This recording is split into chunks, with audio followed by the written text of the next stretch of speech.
जय हिंद दोस्तों। आज का जो टॉपिक है वो है भारतीय राष्ट्र आंदोलन के ऊपर, जिसमें मैं आज 40 से 42 प्रश्न कराऊंगा जो सभी तरह की परीक्षाओं में पूछा गया है। और आप देखिएगा कि जिस परीक्षा में पूछा गया है उसके बारे में भी दिया हुआ है। तो चलिए पूरा वीडियो देखिएगा, आपकी सभी तरह की परीक्षाओं में ये फायदे कारक होगा। खासकर अभी जैसे झारखंड से सीजीएल निकला हुआ है, उत्पाद सिपाही निकला हुआ है, बिहार से टीचर का निकला हुआ है, उस समय बहुत अभी ये यूजफुल होगा। तो चलिए, क्योंकि भारतीय राष्ट्र आंदोलन सबका सिलेबस में होता है। सबसे पहले जो सवाल है वो है, निम्न ब्रिटिश व्यक्तियों में से किसने स्वीकार किया था कि 1857 का विद्रोह एक राष्ट्रीय विद्रोह था? तो देखिए इसका आंसर क्या होगा। इसका आंसर हो जाएगा ऑप्शन 4 डिजरेली। Option 4 Disraeli. चलिए, 1857 का विद्रोह निम्नलिखित स्थानों पर हुआ था, उनका सही क्रम बताइए। कहाँ कहाँ हुआ था, सही क्रम बताना है आपको। तो इसमें हो जाएगा आपका ऑप्शन 4। पहले हुआ देखिए बैरकपुर, ठीक है, बैरकपुर हो गया, मेरठ हो गया, दिल्ली हो गया, झांसी हो गया। इसका यही सही क्रम है, ठीक है। अगला है, नाना साहिब का दूसरा नाम क्या था? देखिए, नाना साहिब का दूसरा नाम क्या था, बहुत ही इंपॉर्टेंट सवाल है। तो नाना साहिब का दूसरा नाम था धोंदू पंत। पेशवा बाजीराव द्वितीय के दत्तक पुत्र नाना साहब का वास्तविक नाम धोंदू पंत था, याद रखिएगा। और इस पर प्रश्न आ सकता है कि इसने कहाँ के विद्रोह का नेतृत्व किया? तो कानपुर में। अगला, कांग्रेस की पहली महिला अध्यक्ष कौन थी? कांग्रेस की पहली महिला अध्यक्ष कौन थी, ये आपको बताना है। तो देखिए, कांग्रेस की पहली महिला अध्यक्ष थी आपका श्रीमती एनी बेसेंट, जो भारतीय राष्ट्र कांग्रेस की पहली महिला अध्यक्ष थी। और 1917 में कलकत्ता का जब 32वां अधिवेशन हुआ था कलकत्ता में, उस समय इसको बनाया गया था, याद रखिएगा। और ये कहाँ की थी?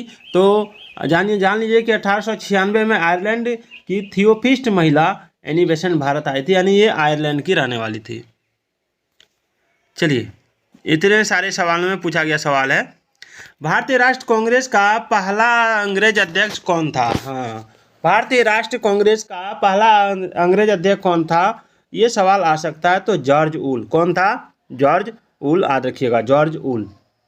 चलिए अगला सवाल देखते हैं। अगला है, भारतीय राष्ट्र कांग्रेस के प्रथम अधिवेशन की अध्यक्षता किसने की थी? एकदम इजी है, बार बार आप अभी पढ़ रहे हैं, सारे चैनलों में बताया जा रहा है, हम भी बताएं पहले और आप भी बता रहे हैं। WC बनर्जी, ये प्रथम अधिवेशन की अध्यक्षता इन्होंने किया था। और यह अधिवेशन 1885 ईस्वी में बम्बई के ग्वालियर टैंक स्थित गोकुल दास तेजपाल संस्कृत कॉलेज में हुआ। और इस अधिवेशन में 72 प्रतिनिधि शामिल हुए थे, याद रखिएगा। और इसमें ज़्यादातर प्रतिनिधि वकील और पत्रकार थे। चलिए अगला सवाल देखिए, कुओमिंतांग क्या था? कुओमिंतांग क्या था? तो कुओमिंतांग जो था वो था आपका जापान में एक राष्ट्रवादी पार्टी जो KMT के नाम से जाना जाता था। चलिए, सारे सवालों में पूछा गया सवाल है, सारे प्रश्नों में पूछा गया सवाल है। और सन 1919 में जालियांवाला बाग हत्याकांड कहाँ पर हुआ? चलिए, बहुत इंपॉर्टेंट सवाल है, बार बार सभी परीक्षाओं में पूछा जाता है कि ये जालियांवाला बाग हत्याकांड कहाँ पर हुआ था। तो एकदम इजी है, कहाँ पर हुआ था आप एकदम जानते हैं, अमृतसर में हुआ था। कहाँ पर हुआ था? अमृतसर में। और कब हुआ था? 13 अप्रैल 1919 में, याद रखिएगा। चलिए अगला सवाल देखते हैं। देखिए, इतने सारे परीक्षाओं में पूछा गया, भारत का सबसे पहला समाचार पत्र कौन सा है? हाँ, ये भी इम्पोर्टेंट सवाल है, भारत का सबसे पहला समाचार पत्र कौन सा है? तो जान लीजिए, भारत का सबसे पहला जो समाचार पत्र है वो है बंगाल गजट। कहाँ है? बंगाल गजट। और इसके बारे में जानिए कि हिक्की का बंगाल गजट एक अंग्रेजी समाचार पत्र था, जिसे सर्वप्रथम 1780 में कोलकाता से प्रकाशित किया गया था। और यह भारत का प्रथम प्रमुख समाचार पत्र था, याद रखिएगा। है, चंपारण से आरंभ हुआ प्रथम सत्याग्रह डैश की खेती के विरुद्ध किया गया था। तो देखिए, चंपारण से जो आरंभ हुआ था प्रथम सत्याग्रह आंदोलन, वो जो था वो नील की खेती के विरुद्ध किया गया था। याद रखिएगा, नील की खेती के विरुद्ध। बहुत ही इंपॉर्टेंट सवाल है। चलिए, भारत का इतिहास अभी हम लोग पढ़ रहे हैं। भारत का इतिहास। किसने घोषित किया कि स्वराज मेरा जन्मसिद्ध अधिकार है और मैं इसे लेकर रहूंगा? चलिए, बहुत इंपॉर्टेंट सवाल है ये जो है, इसका आंसर हो जाएगा बाल गंगाधर तिलक। बाल गंगाधर तिलक, याद रखिएगा, बाल गंगाधर तिलक। चलिए, इतने सारे परीक्षा में पूछे गए हैं। देखिए, निम्नलिखित में से किसने गदर आंदोलन में महत्वपूर्ण भूमिका निभाई थी? गदर आंदोलन में महत्वपूर्ण भूमिका किसने निभाई थी? तो देखिए, इसका आंसर हो जाएगा लाला हरदयाल ने। किसने निभाई थी? लाला हरदयाल ने। ये भी परीक्षा लगभग 10-12 परीक्षाओं में पूछा गया। ये भी जो सवाल है 10-12 परीक्षाओं में पूछा गया सवाल है। अब आर्य समाज के संस्थापक कौन थे? हाँ, आर्य समाज के संस्थापक कौन थे? तो स्वामी दयानंद सरस्वती, याद रखिएगा। चलिए, प्रसिद्ध कवि सरफरोशी की तमन्ना निम्नलिखित में से किसने लिखी है? प्रसिद्ध कविता है, प्रसिद्ध कविता सरफरोशी की तमन्ना निम्नलिखित में से किसने लिखी है? तो देखिए, इसका आंसर हो जाएगा ऑप्शन 1 बिस्मिल अजीमाबादी। बिस्मिल अजीमाबादी, याद रखिएगा। 1 मिनट। ऐतिहासिक लखनऊ समझौते के निर्माता तथा वियतनाम होने के लिए हिंदू मुस्लिम एकता के राजदूत की उपाधि से किससे सम्मानित किया गया था? देखिए, वियतनाम वाली मास्टरमाइंड। तो इसमें क्या हो जाएगा? इसमें हो जाएगा आपका ऑप्शन 4।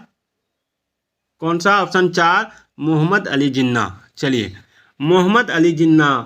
मोहम्मद अली जिन्ना मुस्लिम लीग के अतिरिक्त भारतीय राष्ट्र कांग्रेस के तत्कालीन सदस्य मोहम्मद अली जिन्ना ने 1916 के लखनऊ समझौते में एक महत्वपूर्ण भूमिका निभाते हुए दोनों पार्टियों को समझौता कराने हेतु तैयार किया था। याद रखिएगा। 1 मिनट, आगे बढ़ते हैं। अगला है, बाल गंगाधर तिलक किसे अपना राजनीतिक गुरु कहते हैं? चलिए, बाल गंगाधर तिलक जो है किसे अपना राजनीतिक गुरु कहते हैं? बहुत ही इंपॉर्टेंट सवाल है। तो इसमें हो जाएगा आपका दादा भाई नौरोजी को। देखिए, दादा भाई नौरोजी को। केसरी था, केसरी था, क्या था केसरी? तो देखिए, केसरी जो था एक मराठी समाचार पत्र था। क्या था? एक मराठी समाचार पत्र। और ये है बाल गंगाधर तिलक जो थे, इन्होंने 1882 ईस्वी में क्या किया? इन केसरी नामक समाचार पत्र निकाले थे। चलिए, बनारस हिंदू विश्वविद्यालय की स्थापना किसने की थी? हाँ, BHU। चलिए, किसने की थी? तो मदन मोहन मालवीय ने, याद रखिएगा।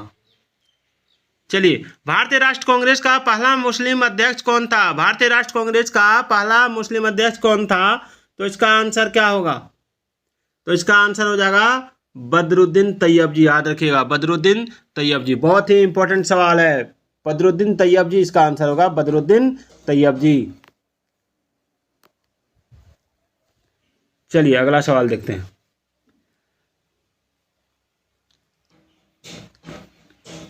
एक सवाल है, निम्नलिखित में से वे 3 लोग कौन हैं जो 1857 के विद्रोह में अंग्रेजों के विरुद्ध लड़े थे? तो देखिए, इसमें दिया है कुंवर सिंह, तात्या टोपे, नाना साहब और मौलवी अहमदुल्ला। तो इसका जो आंसर हो जाएगा, इसमें सब के सब अंग्रेजों के विरुद्ध लड़े थे। चलिए, अगला सवाल देखते हैं। देखिए, निम्नलिखित में से कौन मध्यम मार्गी नहीं है? मध्यम मार्गी तो कौन है? फिरोज शाह मेहता है, या सुरेंद्रनाथ बनर्जी है, या भूमेश चंद्र बनर्जी, या बाल गंगाधर तिलक? कौन है? तो देखिए, इसका जो आंसर हो जाएगा वो हो जाएगा आपका ऑप्शन 4 बाल गंगाधर तिलक। बाल गंगाधर तिलक जी जो हैं वे क्या थे? मध्यम मार्गी ये नहीं थे। यह अतिवाद या गर्म दलीय राजनीति के समर्थक थे। याद रखिएगा। चलिए, बारदोली सत्याग्रह आंदोलन का नेतृत्व किसने किया था? बहुत ही इंपॉर्टेंट सवाल है। बारदोली सत्याग्रह आंदोलन का नेतृत्व किसने किया था? तो देखिए, इसका आंसर हो जाएगा आपका ऑप्शन 3 सरदार वल्लभ भाई पटेल ने। सरदार वल्लभ भाई पटेल ने। चलिए, अगला सवाल देखते हैं। निम्नलिखित में से किसे भारतीय पुनर्जागरण का जनक माना जाता है? बहुत इंपॉर्टेंट सवाल है, बार बार परीक्षाओं में पूछा जाता है ये सवाल। तो इसका आंसर हो जाएगा राजा राममोहन राय। क्या हो जाएगा? राजा राममोहन राय। याद रखिएगा। आप स्क्रीनशॉट ले सकते हैं। अगर PDF मांगिएगा, कमेंट कीजिएगा तो मैं अपना व्हाट्सएप नंबर आपको दे दूंगा, उस पर हाई लिख के भेजिएगा तो मैं PDF भी पूरा दे दूंगा। तो व्हाट्सएप नंबर मैं दे रहा हूँ आपको, व्हाट्सएप नंबर लिख दे रहा हूँ। व्हाट्सएप नंबर है 83 40 26 22 46, आप नोट कर लीजिए। चलिए आगे है, ब्रिटिश इंडिगो बागान मालिकों के अत्याचारों का वर्णन करने वाला प्रसिद्ध नाटक नील दर्पण किसने लिखा? चलिए बहुत ही इंपॉर्टेंट सवाल है। नील दर्पण के लेखक कौन थे, ये सवाल आ सकता है। तो एकदम आसान है, पहले भी हम बताए हैं, दीनबंधु मित्रा थे। दीनबंधु मित्रा याद रखिएगा। चलिए, इंडियन नेशनल कांग्रेस का बंटवारा मध्यम मार्गी और चरमपंथी वर्गों में किस वर्ष में हुआ था? ये देखिए, ये सवाल घूम फिर के आता है सभी परीक्षाओं में, और इसका आंसर एक ही को है, याद रखिएगा कि 1907। ना 8 ना 10 ना 9, हो जाएगा 1907। ठीक है। और ये देखिए सभी तरह के परीक्षा में पूछा जाता है ये। निम्न में से कौन सी जनजाति ताना भगत आंदोलन के साथ जुड़ी हुई है? तो देखिए, ताना भगत आंदोलन के साथ जो जुड़ी हुई है वो जनजाति है उरांव जनजाति। 1 नंबर उरांव। चलिए, वर्ष 1914 में भारतीय राष्ट्रीय दल की बर्लिन में स्थापना किसने की थी? तो देखिए, ये जो है ये आंसर हो जाएगा ऑप्शन 4, चंपक रमन पिल्ले ने। A.O. ह्यूम के संबंध में निम्नलिखित में से कौन सा कथन सही नहीं है? तो क्या हो जाएगा इसका आंसर? तो इसका आंसर हो जाएगा ऑप्शन 4, उसने कांग्रेस के वार्षिक सत्रों को दो बार अध्यक्षता की। ये कथन सही नहीं है, याद रखिएगा। और बाद बाकी सारे कथन सही है। इसमें क्या है, इसमें A.O. ह्यूम का पूरा नाम जान लीजिए, एलन ऑक्टेवियन ह्यूम, एक प्रशासनिक अधिकारी, राजनीतिक सुधारक और ब्रिटिश भारत में शौकिया पक्षी विज्ञानी थे। वह भारतीय राष्ट्र कांग्रेस के संस्थापकों में से एक थे, और हालांकि वे कांग्रेस के जन्मदाता थे, उन्होंने कभी भी इसकी अध्यक्षता नहीं की, याद रखिएगा। 1857 के सैन्य विद्रोह के समय गवर्नर जनरल कौन थे? चलिए, कौन थे? एकदम आसान है। तो इसका आंसर क्या हो जाएगा? इसका आंसर हो जाएगा आपका लॉर्ड कैनिंग, याद रखिएगा। चलिए इधर थोड़ा आ जाते हैं। रामकृष्ण मिशन की स्थापना किसने की थी? बहुत ही इंपॉर्टेंट सवाल है। तो देखिए, इसका जो आंसर है वो हो जाएगा आपका विवेकानंद। सभी परीक्षा में घुमा फिरा के एक ही सवाल आता है, आप पूरा एकदम ध्यान दे लीजिए। भारतीय उपद्रव का पिता किन्हें कहा जाता है? भारतीय उपद्रव का पिता, तो देखिए इसका आंसर हो जाएगा आपका ऑप्शन 2, बाल गंगाधर तिलक, याद रखिएगा। चलिए, निम्नलिखित में से किसने 19वीं शताब्दी में हिंदुत्व को पुनर्जीवित किया? क्या हो जाएगा इसका आंसर? तो देखिए, इसका जो आंसर हो जाएगा वो हो जाएगा आपका ऑप्शन 2, स्वामी विवेकानंद।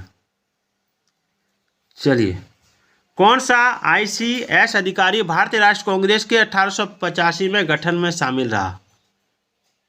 थोड़ा देर पहले भी मैंने आपको बताया, सवाल नंबर 29 जब मैं बता रहा था उस समय। चलिए, 29 और 28 जब मैं बता रहा था उस समय ये मैं बताया था कि A.O. ह्यूम जो है, A.O. ह्यूम ICS अधिकारी थे। चलिए, राष्ट्र कांग्रेस की स्थापना किस वर्ष में हुई थी? बहुत इंपॉर्टेंट सवाल है। तो इसका आंसर हो जाएगा, राष्ट्रीय कांग्रेस की जो स्थापना हुई थी, इसका आंसर क्या हो जाएगा? इसका आंसर हो जाएगा ऑप्शन 1, 1885 ईस्वी में। देखिए, सारी तरह के परीक्षा में पूछा जाता है सवाल। निम्नलिखित में से कौन एंग्लो मोहम्मडन ओरिएंटल कॉलेज की स्थापना के लिए उत्तरदायी था? थोड़ा छोटा कर लेते हैं। क्या हो जाएगा इसका आंसर? इसका आंसर हो जाएगा option 1, sir Syed Ahmed Khan. Anglo Mohammedan Oriental College की स्थापना सर सैयद अहमद खान ने किया था। भारतीय राष्ट्र कांग्रेस का प्रथम अधिवेशन किस शहर में आयोजित किया गया था? बहुत ही इंपॉर्टेंट सवाल है। तो इसका आंसर हो जाएगा ऑप्शन 4, बंबई में। चलिए, आर्य समाज के संस्थापक कौन थे? तो आर्य समाज के संस्थापक थे दयानंद सरस्वती। दयानंद सरस्वती। अब चले आते हैं इधर, थोड़ा सा नीचे कर लेते हैं। आजा बाबू आजा। हाँ देखिए, सवाल है चिटगांव शस्त्रागार पर धावा किसके नेतृत्व में बोला गया? तो इसका आंसर क्या होगा? इसका आंसर हो जाएगा सूर्यसेन के नेतृत्व में। ये देखिए परीक्षा में पूछा गया सवाल है। और इसके संस्थापक राजा राममोहन राय थे। किसके संस्थापक राजा राममोहन राय थे? एकदम इजी सवाल है, ब्रह्मा समाज। ब्रह्मा समाज की स्थापना कब हुई? तो 20 अगस्त 1828 को, याद रखिएगा। और राजा राममोहन राय और देवेंद्रनाथ टैगोर द्वारा कलकत्ता में की गई थी। चलिए, स्वदेशी आंदोलन को आंध्र के डेल्टा इलाकों में किस नाम से जाना जाता था? एकदम इजी है,